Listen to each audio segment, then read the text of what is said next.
voulons encore vous saluer ce matin dans le précieux nom du Seigneur Jésus-Christ et vous souhaitons à toutes et à tous bon dimanche. Nous voulons prendre notre étude du dimanche passé pour faire suite à ce qu'on avait déjà commencé afin de clôturer cette pensée sur John Charit ce matin. Nous réalisons pour cela dans Jacques chapitre 2, le verset 26. Comme le corps sans âme est mort, de même la foi sans les œuvres est morte. Que Dieu bénisse sa parole. La foi et les œuvres sont aussi essentielles l'une à l'autre que le corps et l'esprit. De même que sans l'esprit, le corps est considéré comme mort, sans l'épreuve des œuvres, la foi peut aussi être considérée comme morte. La vraie foi contribue continuellement à la croissance et au développement spirituel, ce qui entraîne en même temps la croissance et le développement dans tous les domaines de la vie de l'homme sur la terre, comme l'apôtre Paul le dit si bien dans 3 Jean chapitre 1er verset 2. Bien-aimé, je souhaite que tu prospères à tous égards et sois en bonne santé comme prospère l'état de ton âme. Ainsi nous voyons que la prospérité de l'âme entraîne en même temps la prospérité à tous égards, ça veut dire dans tous les domaines de la vie de l'homme sur la terre. Juste pour un petit rappel, nous avions vu qu'il y a des règles et des principes à suivre. Nous avions lu pour cela dans ce qu'il faut pour triompher de toute incrédulité, prêché le 29 juillet 1960 au point 51. Je relis, Frère Branham dit, il y a un vieux proverbe qui est plus qu'un proverbe. Peu importe comment, il dit, qui est arrivé le premier, vous devez jouer selon les règles du jeu. Sinon, vous ne gagnerez jamais. Si un coureur court en suivant la piste et qu'un autre prenne un raccourci, traverse le terrain et bat celui-ci d'une demi-heure, il sera néanmoins disqualifié à la fin de la course parce qu'il doit jouer selon les règles du jeu, sinon il est disqualifié. Et les règles du jeu dans le domaine dans lequel nous sommes en train de parler, c'est de travailler, d'épargner et d'investir. Je voudrais relire cette remarque importante dans le message « Le grand et puissant conquérant » prêché le 21 avril 1957 au point 8, Frère Branham dit « Pour chaque homme, avant que vous puissiez accomplir un travail, vous devez avoir un objectif, un choix, quelque chose sur base de quoi vous travaillez, quelque chose qui est l'objectif de votre travail, quelque chose qui vous fait travailler. Donc, vous devez avoir une vision et un objectif à atteindre. C'est cette vision qui vous fait travailler. Donc, sans la vision, on ne peut pas faire quelque chose de remarquable dans la vie. Sans la vision, on ne peut pas faire une percée remarquable dans la vie. C'est l'objectif, c'est la vision qui vous fait travailler assidûment. Ainsi, nous revenons à notre message pour lequel on a lu le texte de Jacques sur la foi sans les œuvres est morte, qu'on avait commencé le dimanche passé pour parler de John Charit et tirer quelques principes pour la création des richesses ou la création de moyens dont nous avons tous besoin. Ne faites pas semblant, même si vous avez le Saint-Esprit à déborder, vous avez toujours besoin de l'argent, vous avez besoin des moyens.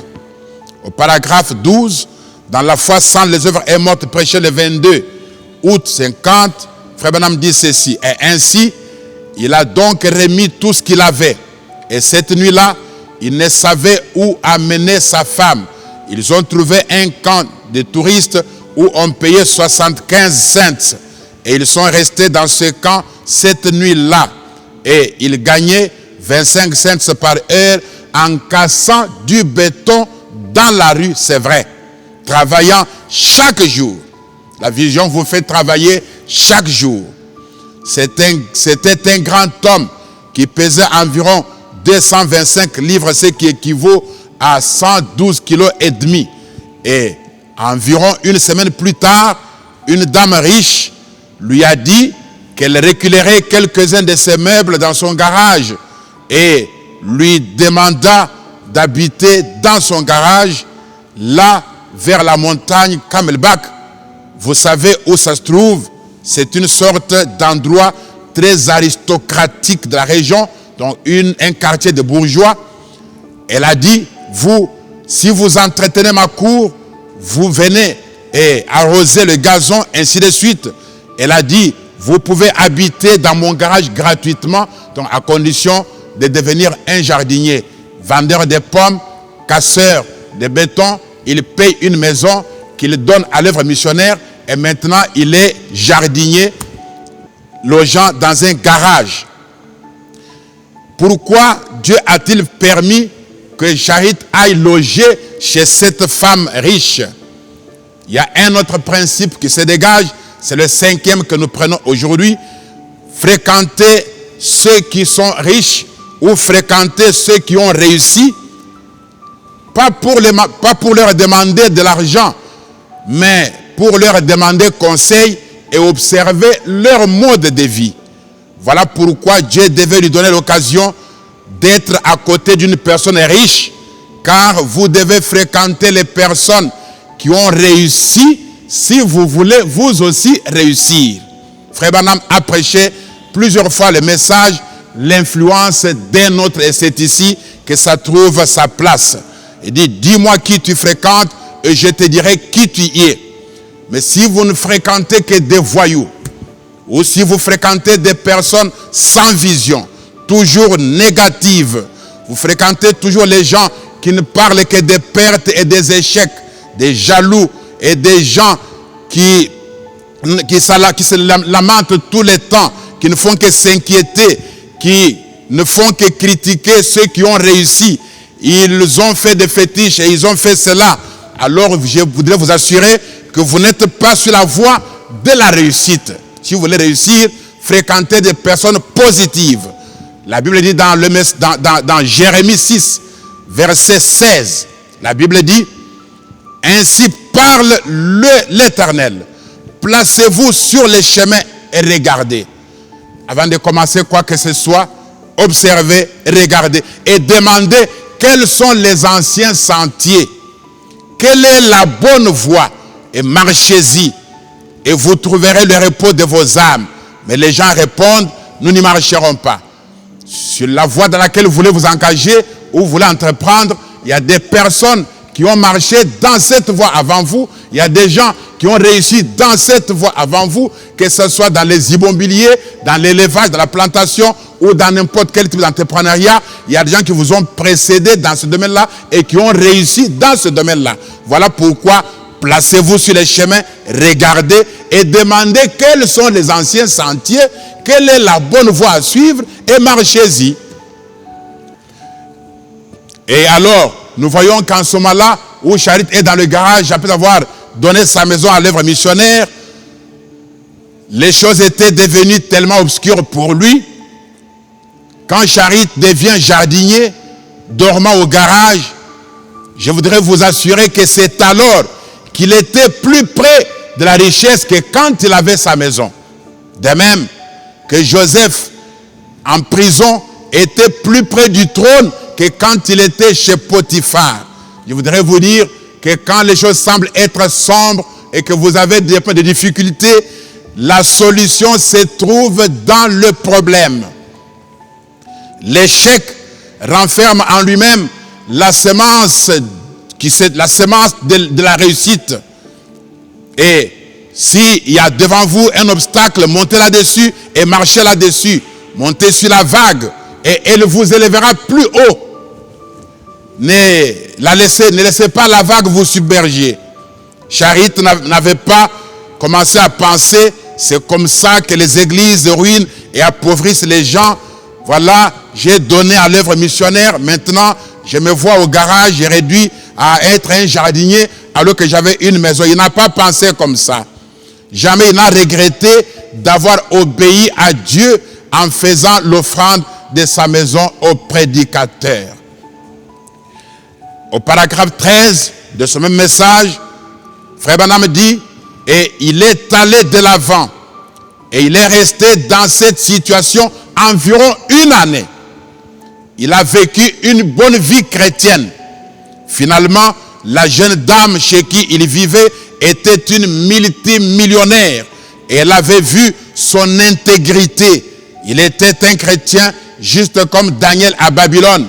Un jour, elle alla le voir et elle dit, John, dit-elle, tu sais quoi?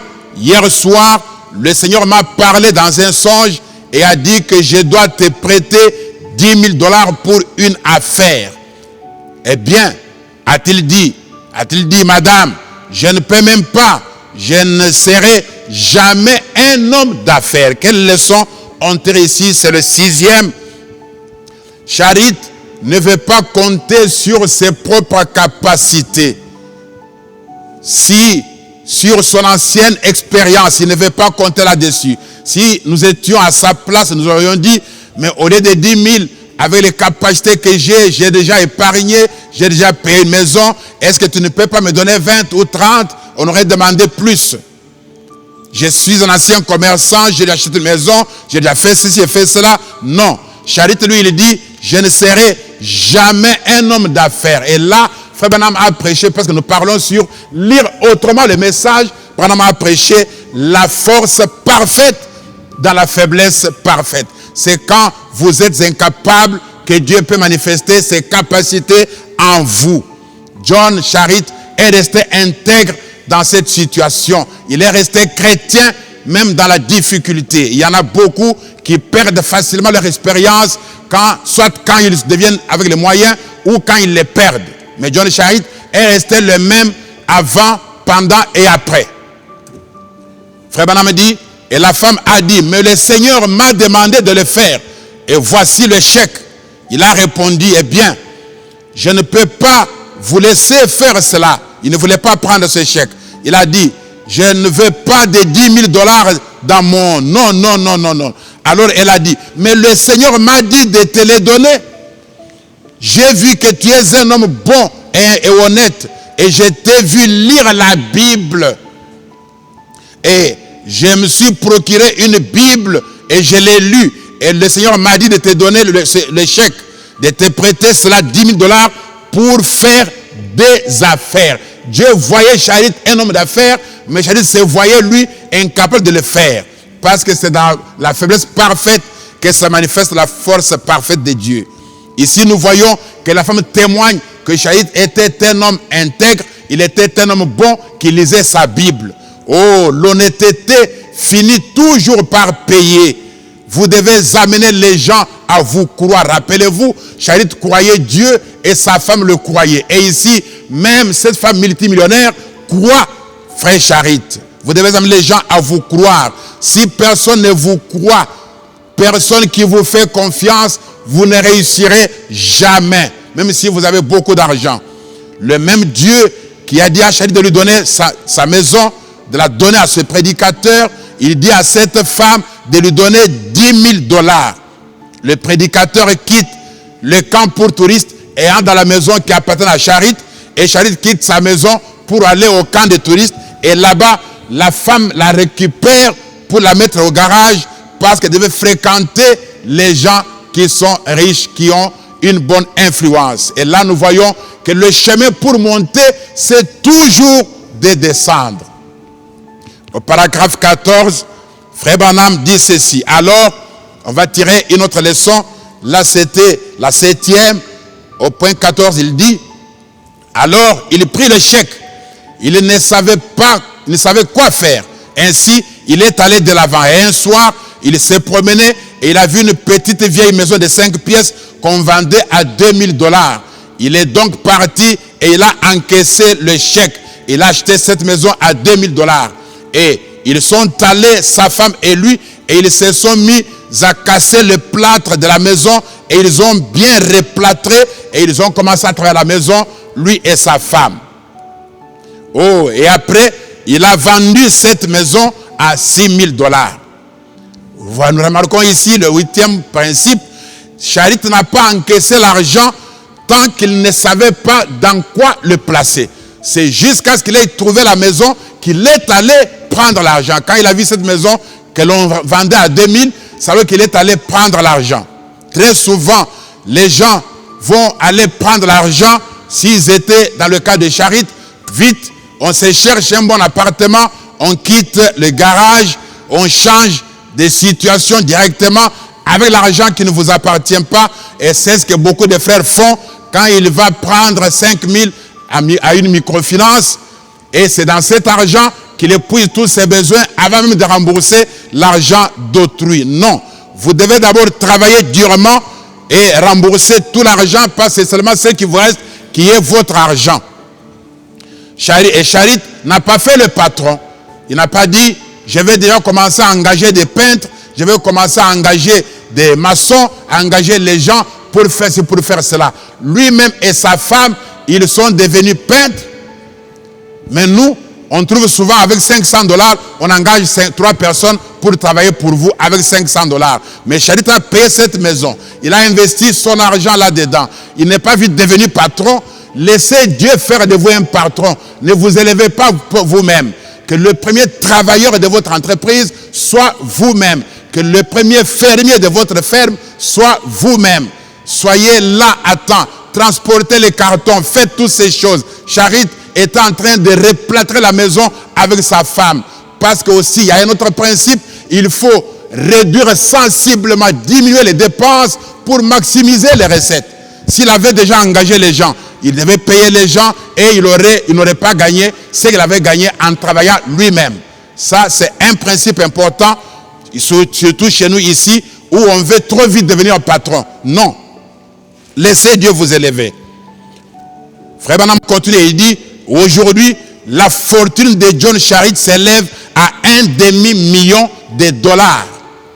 Ça fait environ 6 ou 7 ans depuis qu'il a commencé. Sa fortune s'élève à $1,5 million. Et il est père de 3 beaux petits garçons, petits enfants.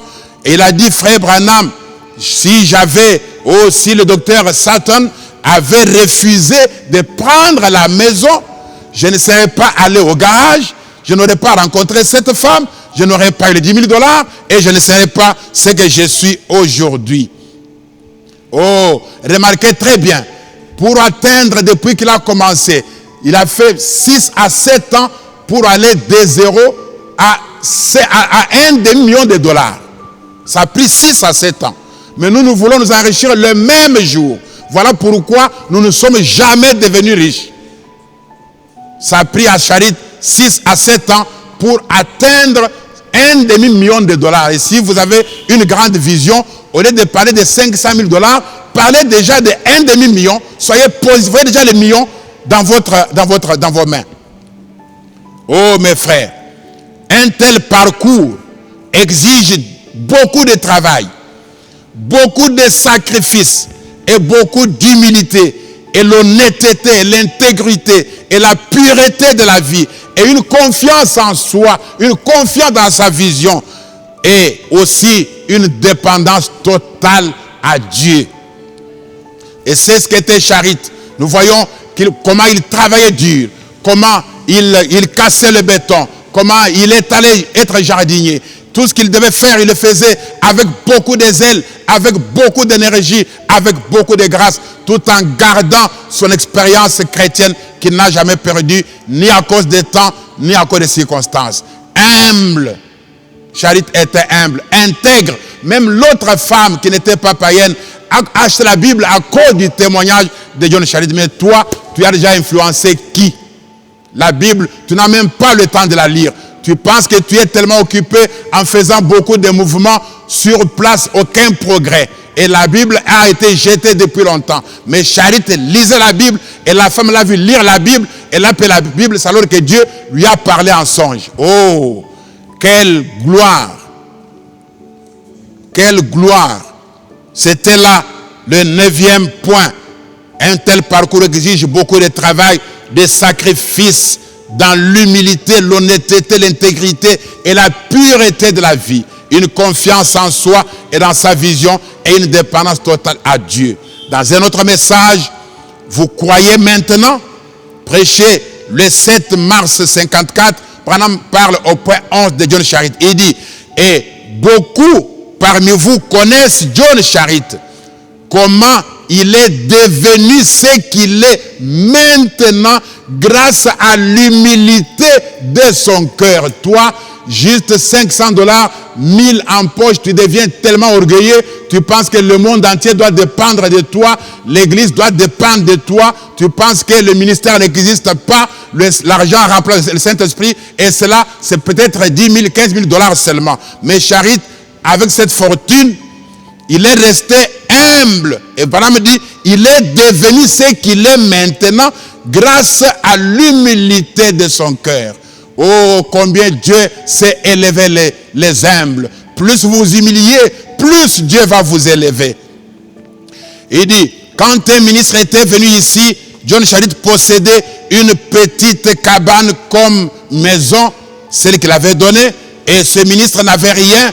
Le Seigneur lui a dit de donner cette maison à cet homme, et ce n'est pas Charit qui est en train de parler d'avoir donné cette maison au prédicateur, c'est Branham qui en parle. Charit a donné un point, un trait, il a obéi à Dieu. Et il avait pris sa femme et leurs habits et ils étaient allés au milieu de ma connaissance. Il a quitté, il est allé quelque part et il l'a placé dans un garage. Charit est dans un garage. Charit est devenu tout cela. Branham dit, grâce à son humilité. Il dit, s'occupant des bâtiments de quelqu'un et tout là-bas comme loyer du lieu.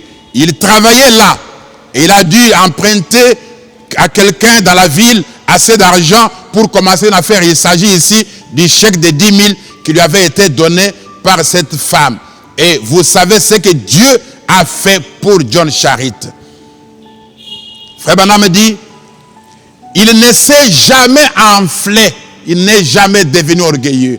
Et c'est ça qui tue beaucoup de frères. Juste un petit souffle, on devient orgueilleux. Or, l'orgueil précède toujours la chute, ainsi par la Bible. Il ne s'est jamais enflé. Il est simplement le même vieux frère Charit qu'il était il y a longtemps. Est-ce que tu as encore le même vieux frère après avoir eu juste 5 000 $, 10 000, après avoir payé une petite moto? Est-ce que tu as encore le même vieux frère après avoir payé même une voiture? Est-ce que tu as encore le même vieux frère?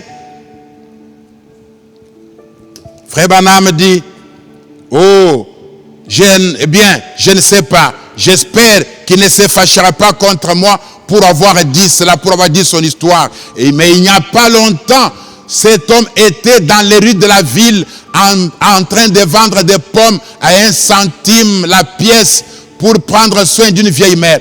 Que Dieu bénisse l'âme vaillante de cet homme et qu'il vive longtemps. Ça, c'est la paix de pour Charit. C'est vrai. Maintenant, il prend soin de beaucoup de veuves. Toutes celles qui viennent, il les place quelque part et il prend soin d'elles.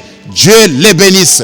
Ici, nous voyons qu'il n'est jamais devenu arrogant, enflé d'orgueil, mais il est resté le même vieux frère, humble chrétien, respectant son conducteur spirituel. Il n'a pas commencé à injurier le prédicateur. Ici, nous avons une autre leçon. La bénédiction, ce n'est pas seulement ce que Dieu fait pour vous, mais la bénédiction, c'est aussi ce que vous faites pour les autres sans intérêt. Et Charit prend soin d'un certain nombre de vieilles femmes veuves sans aucun intérêt. C'est là un autre principe de la richesse. Une bénédiction qui ne bénit pas les autres ne sera pas durable. Et si votre bénédiction ne fait que vous amener à maudire les gens, à les mépriser, à les ridiculiser, je doute même qu'elles viennent de Dieu. Ainsi, si votre élévation n'élève personne, elle ne vient pas de Dieu. Ceux qui ont vu loin sont ceux qui sont montés sur les épaules des autres, disait Newton. Alors laissez quelqu'un monter sur vos épaules et voir loin. Et dans le message, les signes scripturaires du temps, prêché le 10 avril 64, au point 22, Frère Branham dit, toujours de John Charit, il dit, l'autre jour, je me tenais là et j'ai vu quelque chose de mystérieux. Un ami intime à moi et à Jacques Moore aussi, John Charit. Le Seigneur l'a béni au début du ministère de Frère Branham, qui était son conducteur spirituel. Il n'avait pas d'enfant. Il travaillait pour 25 cents par heure, cassant du béton dans la rue. Il est venu à la réunion. Le Seigneur l'a béni. Toi, tu es venu à la réunion. Le Seigneur t'a béni. Vite, tu deviens arrogant et tu n'as plus de respect pour les choses de Dieu, ni pour les hommes de Dieu. Voilà pourquoi ta richesse n'est pas durable, parce que tu n'as pas marché sur les voies et les traces de John Charit, que tu veux prendre comme modèle. Frère Branham dit, il est venu à la réunion, le Seigneur l'a béni, il a eu 5 enfants maintenant, il est propriétaire de la moitié de Phoenix. Donc la ville de Phoenix, la moitié de la ville appartenait à John Charit. Quelle richesse! Et il donne environ 2 ou 3 millions chaque année au Seigneur. 2 ou 3 millions chaque année.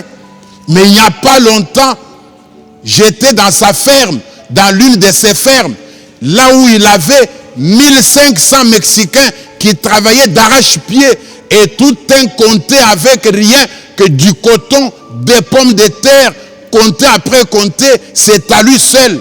Mais il y a 15 ans, il gagnait 25 cents en cassant du béton. Il avait fait confiance en Dieu. Ici, j'aimerais que vous remarquiez que depuis qu'il a commencé, ça a pris 15 ans pour qu'il commence à devenir millionnaire. Ça a pris 15 ans. Et nous, on n'aime jamais prendre le temps qu'il faut prendre. 15 ans. Mais, vous voulez devenir chariste, vous avez suivi qui?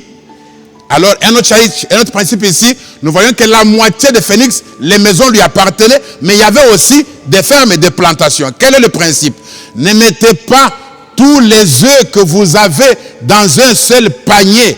Charit était dans les immobiliers, avec des immeubles, et la moitié de la ville de Phoenix lui appartenant, et il était aussi dans les fermes et dans les plantations. Ça s'appelle actuellement la diversification de l'économie. Investissez dans plusieurs secteurs. Quand les immobiliers ne payent pas à cause du coronavirus, vous allez vivre des fermes et de vos plantations. Il n'y a pas d'épines, il n'y a pas de rose sans épines, il n'y a pas de travail sans difficulté. Dans toute entreprise, il y a des difficultés, il y a des problèmes.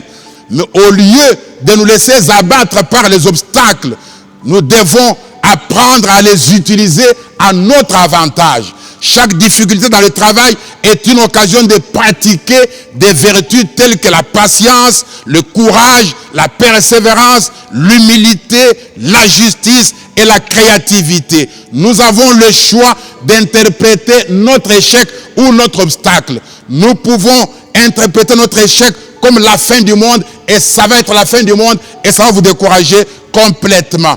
Mais nous pouvons interpréter notre échec, interpréter notre obstacle, interpréter cela comme une nouvelle opportunité d'apprendre, de découvrir de nouvelles idées, d'innover et même de tester le degré de notre confiance en Dieu. Oh, qui voudra recommencer la vie après avoir écouté ces principes sur la vie de John Charit? Difficultés, nous en avons et nous en aurons. Mais le tout dépend de comment vous les interprétez.